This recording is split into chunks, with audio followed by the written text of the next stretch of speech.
राधे कृष्ण आप सभी को। जगन्नाथपुरी में विश्व प्रसिद्ध जगन्नाथ रथ यात्रा हो जाएगी, जिसमें भगवान जगन्नाथ अपने भाई बलराम और बहन सुभद्रा के साथ रथ पर सवार होकर अपनी मौसी के घर गुंडीचा मंदिर पहुंचेंगे। उन तीनों का पादों पीठा का भोग लगाकर स्वागत किया जाएगा। भगवान जगन्नाथ अपनी मौसी के घर 7 दिनों तक विश्राम करेंगे, जहां पर उन तीनों का विधि विधान से आदर सत्कार किया जाएगा। 7 दिनों के बाद वो अपने भाई बहन के साथ वापस पुरी के जगन्नाथ मंदिर में लौट आएंगे। इस वापसी यात्रा को बाहुड़ा यात्रा कहा जाता है। पुरी रथ यात्रा के लिए बलराम, श्री कृष्ण और देवी सुभद्रा के लिए 3 अलग अलग रथ निर्मित किए जाते हैं। रथ यात्रा में सबसे आगे बलराम जी का रथ, उसके बाद बीच में देवी सुभद्रा का रथ और सबसे पीछे भगवान जगन्नाथ श्री कृष्ण का रथ होता है। बलराम जी के रथ को ताल ध्वज कहते हैं, जिसका रंग लाल और हरा होता है। देवी सुभद्रा के रथ को दर्पदलन या पद्म रथ कहा जाता है, जो काले या नीले और लाल रंग का होता है। जबकि भगवान जगन्नाथ के रथ को नंदी घोष या गरुड़ ध्वज कहते हैं, जिसका रंग लाल और पीला होता है। भगवान जगन्नाथ का नंदी घोष रथ 45.6 फीट ऊंचा, बलराम जी का तालध्वज रथ 45 फीट ऊंचा और देवी सुभद्रा का दर्प दलन रथ 44.6 फीट ऊंचा होता है। सभी रथ नीम की पवित्र और परिपक्व लकड़ियों से बनाए जाते हैं। इन लकड़ियों को दारू कहा जाता है। इसके लिए नीम के स्वस्थ और शुभ पेड़ की पहचान की जाती है।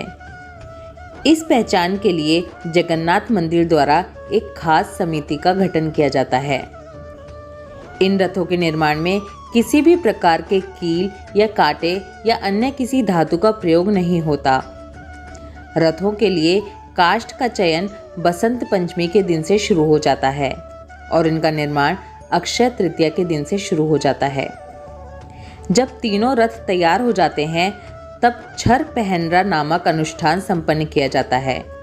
छर पहनरा अनुष्ठान के अंतर्गत पुरी के गजपति राजा पालकी में यहाँ आते हैं और इन तीनों रथों की विधिवत पूजा करते हैं और सोने की झाड़ू से रथ मंडप और रास्ते को साफ करते हैं।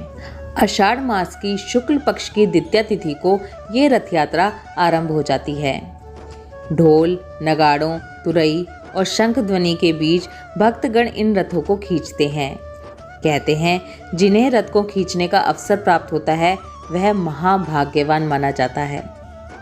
जगन्नाथ मंदिर से रथ यात्रा शुरू होकर पुरी नगर से गुजरते हुए ये रथ गुंडीचा मंदिर पहुंचते हैं।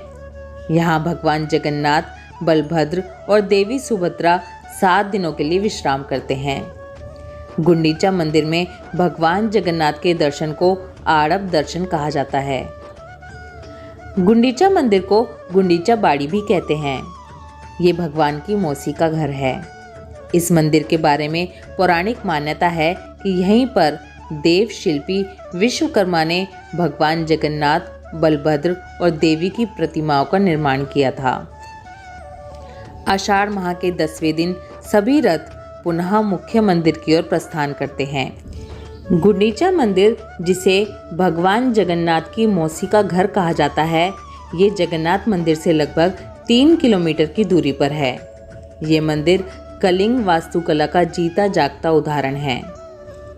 रथ यात्रा के संदर्भ में इस गुंडीचा मंदिर का महत्व बहुत अधिक है, क्योंकि भगवान जगन्नाथ यहाँ पर विश्राम करने आते हैं।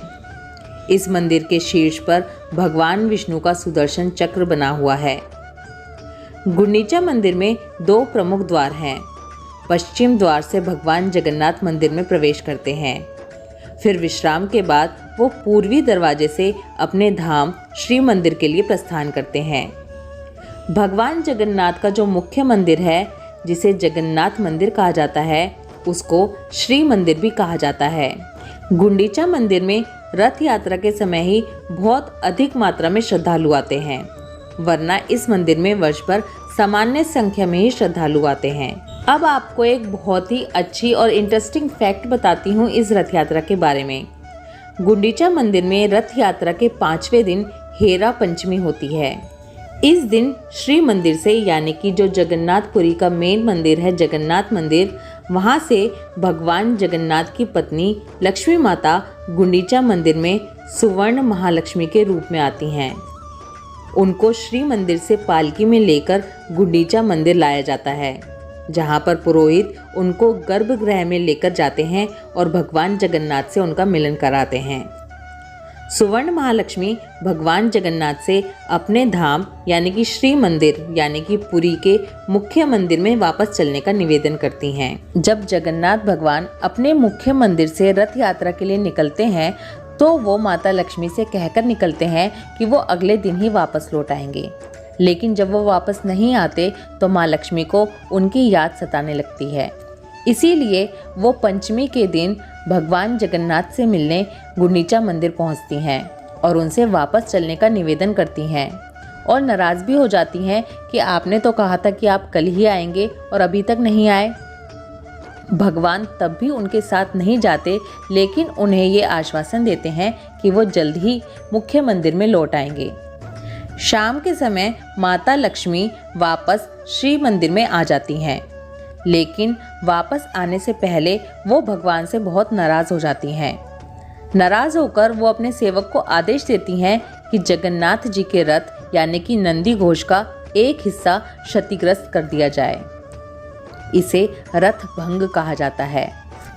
हेरा पंचमी के अगले दिन यानी रथ यात्रा के 6ठे दिन दक्षिण मोड़ कार्यक्रम होता है, जिसमें तीनों रथों को पश्चिम से मोड़कर दक्षिण दिशा की ओर कर दिया जाता है।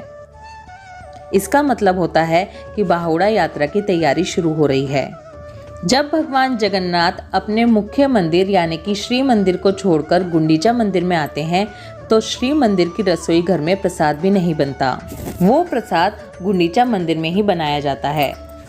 9वें दिन जब भगवान की रथ यात्रा वापसी की ओर चलती है और माता लक्ष्मी अपनी सेविकाओं के साथ भगवान जगन्नाथ से मिलने के लिए आती हैं, तब माता लक्ष्मी को मनाने के लिए भगवान जगन्नाथ अपने गले से माला उतारकर माता लक्ष्मी के गले में डाल देते हैं। और इसी प्रकार जब द्वादशी के दिन भगवान श्री मंदिर पहुंचते हैं तो माता लक्ष्मी अपनी नाराज़गी जाहिर करते हुए मंदिर के द्वार बंद करवा देती हैं। लेकिन जब भगवान जगन्नाथ अपनी गलती मानते हैं तो वो दरवाजे पुनः खोल दिए जाते हैं। जगन्नाथ भगवान की ये रथ यात्रा एक अद्भुत लीला है। ये भगवान की द्वारिका से वृंदावन तक आने की लीला है। जब भगवान वृंदावन को छोड़कर चले गए थे तब गोपियाँ उनके आने का इंतज़ार करती थी। वो गोपियाँ भगवान कृष्ण से मिलना चाहती थी, लेकिन कुरुक्षेत्र जाकर नहीं, यहीं पर वृंदावन में। इसीलिए गोपियों ने अपने मन ही मन में एक रथ का निर्माण किया। उस रथ को घोड़े से नहीं बल्कि अपने प्रेम से खींचा, अपने हाथों से खींचा। तब भगवान जगन्नाथ वृंदावन में उनसे मिलने आए। जगन्नाथ रथ यात्रा इसी प्रेम का प्रतीक है। इस यात्रा में श्री मंदिर को द्वारिका और गुंडीचा मंदिर को वृंदावन माना गया है। गोपियों के इस रथ यात्रा में हम भी उनके प्रेम में भगवान का रथ खींचकर उनकी सहायता करते हैं। भगवान का जो मुख्य मंदिर है यानी कि श्री मंदिर, उसको नीलांचल कहा गया है, जिसकी तुलना द्वारिका से की गई है। और गुंडीचा मंदिर को सुंदरांचल कहा गया है, जिसकी तुलना वृंदावन से की गई है। गुंडीचा मंदिर का नाम रानी गुंडीचा के नाम पर रखा गया है।